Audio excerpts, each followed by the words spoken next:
A blasted heath. Very poor moorland, this. Useless for agriculture, just a few grazing sheep. And up in those threatening skies, a few pathetic, disease-ridden birds. Not a very promising scene. But tomorrow, it'll be something else. For tomorrow, as the sun rises over these Yorkshire moors, so will several hundred double-barreled guns. For tomorrow is the glorious 12th, that supremely, uniquely British date which signals the start of 17 weeks of grouse shooting. And tomorrow, those disease-ridden birds, the hardy grouse, will be the most concentrated upon and eagerly awaited birds in the world. And the sportsmen in those butts, some of whom here in Yorkshire and in Scotland will have paid up to £600 a week for the privilege of standing in them, these men will be the most envied sportsmen in the world. People who relish this rich man's sport can be rather improbable, whether royalty, peerage, or landed politician. A decade ago, it often seemed that half the cabinet had gone to ground on the moors. Grouse moor government, cried Mr. Harold Wilson, who doesn't shoot, at a time when it took a considerable crisis to flush Mr. Macmillan from his butt. The grouse moor image is a particular one. Even so, more than 2 million grouse were shot last year and 400,000 gun licenses issued. So surely the moors must attract all sorts of people. Every grouse is already fated to die anyway, for all are infected by a parasite which only well-fed birds can resist. So, killing everything they can hit, sportsmen help keep up the strength of lucky or wily birds which escape. There's unexpected truth in the argument that shooting is good for them. Certain venerable establishments cater for this world's most expensive sport, coping with proper solemnity for the who's who set. At Purdy's, they know it's more important to have your guns made to measure than your clothes. Now, you're probably going to shoot more in this country than abroad. Grouse. You're chiefly going to shoot grouse, yes. But again, you'll be later in the season, you'll be probably invited to shoot pheasant, and if there's any partridge, a certain amount of partridge. And I think that seeing that you're thinking in terms of an English game gun, then I would recommend that you have 28-inch barrels. I think that is the nicest length for all-round shooting. If you were going to, say, walk up quail in Texas or somewhere like that, or South Carolina, there you want a quicker moving gun, then I advise a little shorter barrels. But for general shooting, like we shoot in this country, I think 28-inch is the finest length of barrel. The standard price gun comes with a silver oval here with your initials engraved on it.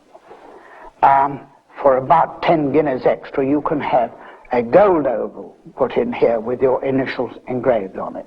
But I think a little more distinguished and rather nicer way is to have your initials inlaid in gold in the wood itself.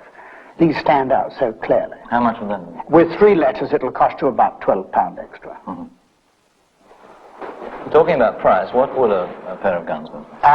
A pair of guns, the standard price of our gun today is £1,100. So that's £2,200 for the pair of guns. And for your £2,200 basic, your guns are handmade to measure. An adjustable stock copes with all would-be sportsmen, however curious their shape. A bit short, if anything, I would have thought. Mm-hmm. Some guns are brilliantly ornamented. Americans send photos of gun dogs to be reproduced in gold. With several £100 worth of decoration, they're more like pieces of jewellery. But even modest, everyday £1,000 guns appreciate reassuringly.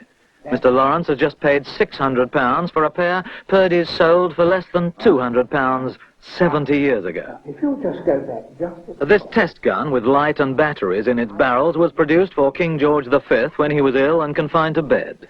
So this devoted shot could sit up and take pot shots at chandeliers. No, don't pull the trigger for a moment. You blind me with that. I just want you to come up ordinarily to my shoulder, aim at my eye, and, just in a normal way. Never let a gun pointed be at anyone, no. I was told.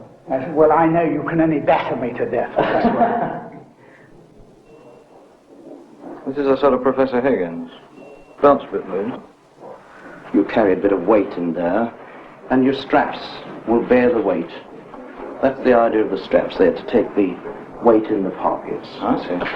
Well, that looks fine to me. With little change left out of £2,300 for a pair of guns, which will fire cartridges at £3, 17 and 6 a hundred, you may be unenthusiastic about forking out another £70 or so for the rest of your gear. But Mossbross cater for moors as well as royal enclosures. Today, you can hire your instant grouse moor image. The three styles, that's the most popular one, the Connaught. Why does one have to wear a hat? I don't normally wear one. What's the reason for it? Well, you'll find it pretty blowy up there, and also, when you're looking up when you're shooting the birds, also, it stops them. See, if you keep looking up, they see a face looking down on them. But a hat gives you a certain amount of camouflage. And if it is raining, of course, you don't want to get wet. That's the traditional deerstalker. I can't believe that the birds wouldn't get frightened by this. Would this be a colour? Oh, no, I wouldn't say that colour, no, not necessarily. It frightens me. I don't know what it does to the birds. I'm just going to put you in one cartridge to start with. You'll get a little recoil for the first time, but don't take any notice of that. That's it. Just lean right forward. Put that finger out straight. That's it. That's good. That's good. But always look through your muzzle first. Put your muzzle on. That's it. Now keep that there. That's lovely. What about closing an eye? Do I close an eye or not? First of all, that's what we're here for. I'd like you to shoot with both eyes open. Yeah. If you're off, which we shall see on where you shoot on there, that's the object of shooting here, actually. I see. And then I'll tell you whether it's necessary to close it or not. That's jolly good. Well done. Was that both eyes open? I'm not sure. Well, that was all right in any case. Percy Stanbury, one of the best shots in the land, has a singularly soothing butt-side manner. Lean forward. Just take it quietly when you're ready. That's quite good. I think you're going to be a very nice, easy pupil. You tell that to all the boys, don't you?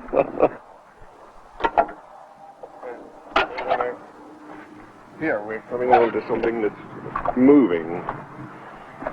These targets are being thrown straight away from us. We'll just show you one first off, you see. Just let that go, Steve. That's what you have to go for. I see. Quite easy, isn't it? Yeah. Yes, I see. That's right. Now, you start looking through your muzzle. Shooting clays is difficult enough, but grouse, coming silently at you at 70 miles an hour, curl, glide, jink, allow less than a couple of seconds to select, aim, and fire. That was quite a good shot, but you didn't quite get it. Even so, over the whole season, an experienced gun should make a kill in 3 shots, though 1 in 4 is satisfactory. You're going on very nicely. You aren't supposed to hit very many the first time we start here, no? 9 inches higher this time is yours. Right. Next time. Shooting's a sport, and it doesn't matter if you miss. That's what they say. Nobody believes it, of course. It matters terribly. Right! A little more still. Right! Lean well forward. Right. Thank you very much. Success! Excellent. I can't believe it. Yeah, thank you. Surprise, surprise. I knew you were going to kill that before you pulled the trigger.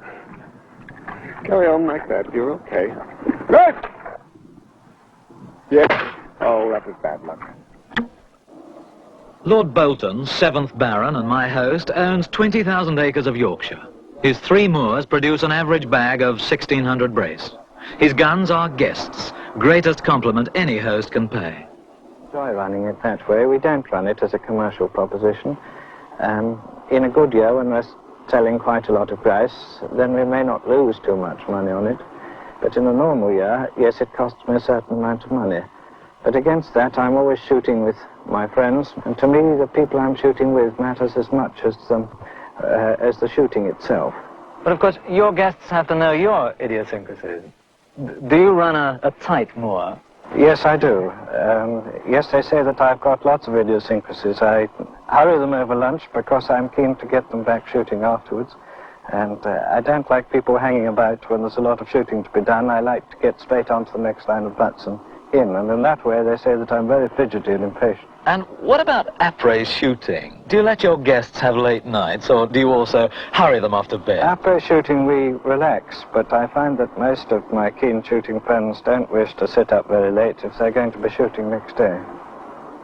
And how about your idiosyncrasies right here in the butts? I mean, what sort of people might you not invite twice? Well, we only have two prerequisites of a guest. One is that he enjoys himself. As long as he enjoys himself, almost nothing else matters. And that the other is that he should be perfectly safe and that he shouldn't shoot anybody or be dangerous to anybody. And it is very easy to be dangerous in a grouse butt because the grouse are flying very low usually, and anybody who swings his gun too much can bring it very close to being in line with a beater or a guest or a flanker. And one must remember always to be very, very careful in a grouse butt in particular.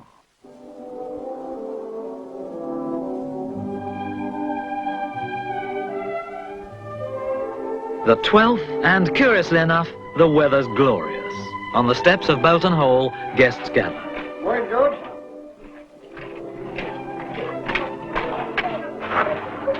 This is no longer Grousemore image, this is Grousemore reality.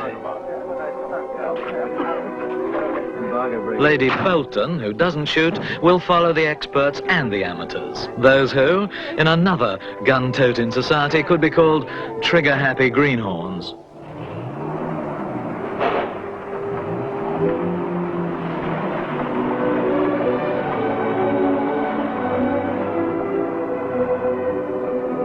These Yorkshire moors provide some of the best shooting in the land. Blubberhouses near here still holds the record for a day's bag by one gun. In 20 drives on August the 30th, 1888, the 6th Lord Walsingham shot 1,070 grouse and only used 1,500 cartridges. Last year, 400,000 gun licenses were issued and 2 million grouse shot, the best bag for more than 30 years. And here you have a golden retriever. Yeah. Pretty willies everywhere. Everywhere. Today, across the 3 million acres of Britain's grouse moors, 8,000 guns are about to blast an opening salvo. For 4 months, the target will be red grouse, the only bird found in this country and nowhere else.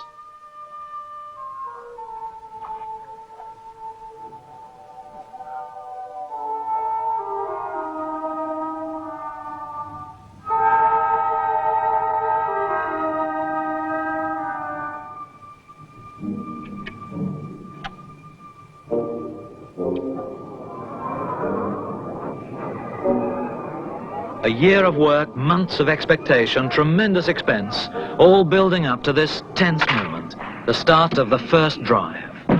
For Lord Bolton, the most important day in his country calendar. The first drive produces a dozen birds, instead of the 150 you'd expect from a moor of this standing, with a pickup of, say, 30.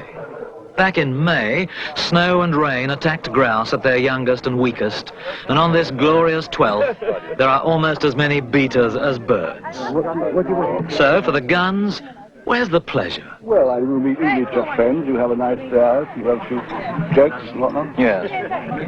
It's too hard to define. It's their primitive instinct of hunting something and pursuing it, but this is pursuing something with skill. You have to be a craftsman in a way to kill grouse accurately. You have to be a craftsman to look after a grouse moor. Chasing of something that's wild, and as you can see today, you suddenly find that there's nothing there at all, which you really don't know. No. And, I mean, it's the unexpected. And not so jolly easy to shoot either. The grouse is a trick around there. Yes. Very difficult. I had a feeling that there seems to be something slightly masochistic about it, because it can be very uncomfortable. It's certainly very, very difficult. And it's often very expensive. Shooting on the 12th in Derbyshire in frightful rain years ago, Oh, it's terrible. The poor little beater scrambled up to my butt. And he was like a drowned rat. He said, "We call this a rich man's sport." He said, "As far as I'm concerned, they can bloody well have it."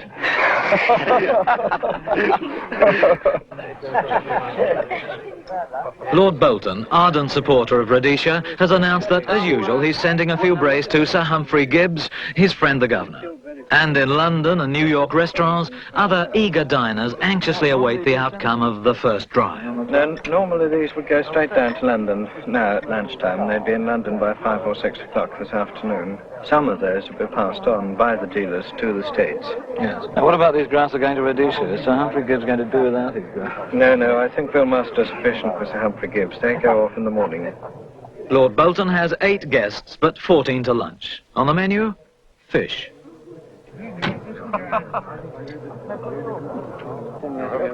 It's served to the multitude in somewhat cramped surroundings. What else are you talking about?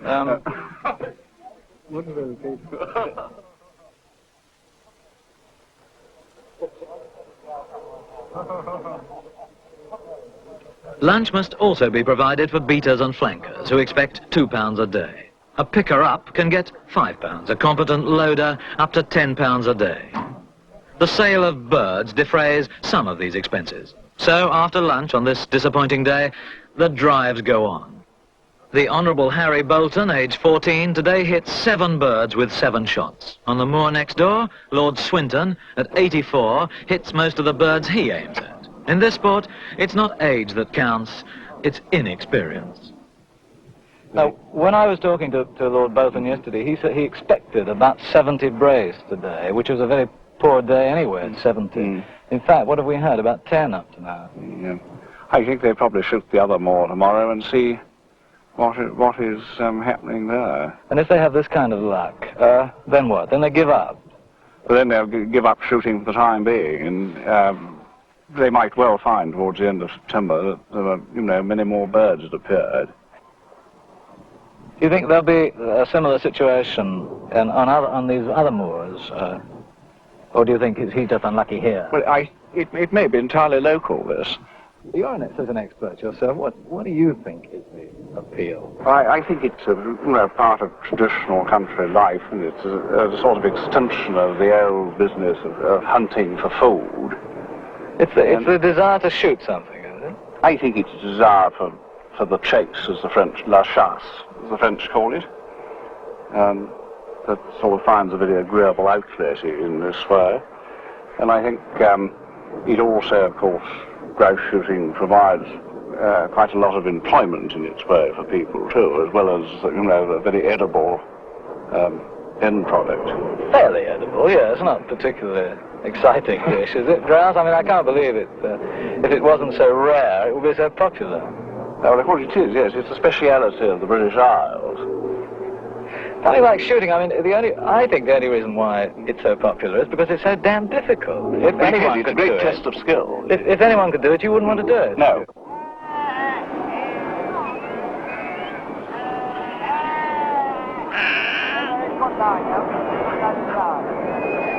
At least they're coming over there to kill in front. They're wildly waiting. Oh, yeah.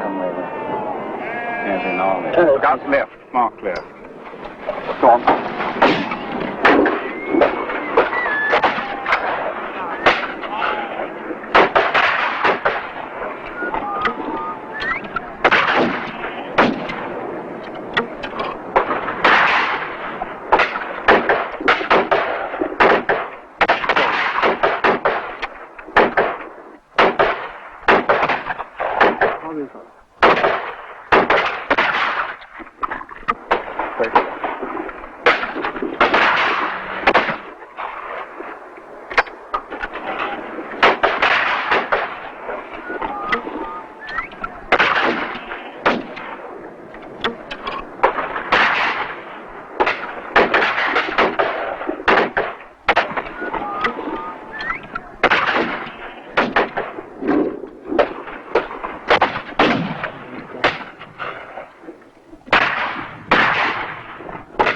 My bird, I was no butt ornament, though, as Percy Stanbury says in his book, it's better to be a safe sportsman than an expert cad.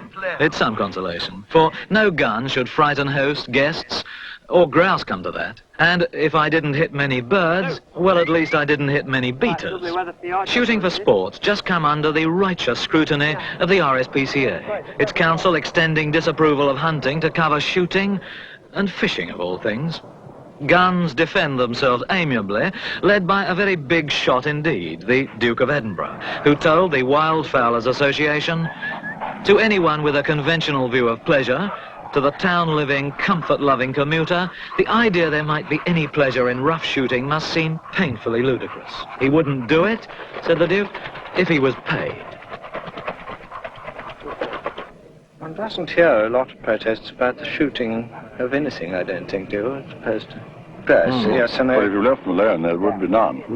If you want to preserve grouse, you've got to kill them. If you didn't keep them, there wouldn't be any grouse left, would there? Going back to this blood sport business, why should these antis suddenly, not suddenly, but in the last few years, getting more and more, when generations of people have done just this, not in such a modernized way, but I mean fox hunting and all the rest. Why now is suddenly everyone shouting, don't be cruel to all sports? It doesn't make sense to me. I mean, why not leave it alone?